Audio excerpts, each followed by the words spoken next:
Welcome sa isang segment ng Patikim ni King. At ngayon nga ay nag-crave ako sa chicken wings, buffalo wings. Kaya nagluto ako nito ngayon. Sarap niya, no?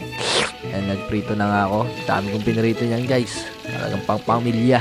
Tapos iyan, ito yung may butter, hot sauce, tapos cornstarch. And yan, guys, nagbubuo siya. Oo, bakit saan ba ako nagkamali dito? Tapos nilagay ko na yung wings. Pero nung na-realize ko na malakas pala yung apoy, dapat pala mahina lang. Habang nagluluto kasi ako niyan, pinapanood ko yung guide. First time ko kasi magluto niyan, guys. Natakam lang ako namimiss ko na only wings. Charan, ang pangit ata ng kinalabasan. Pero goods na yan. Lalasa pa rin naman dyan, may butter yan Tapos hot sauce, tapos may mga chili flakes. Kaya laban na yan. Pwede na yan. At plating na tayo, guys. Plating. Wala lang ganun. Rekta sa kanin. Yun, minuntage po. Talaga naman. Taste test.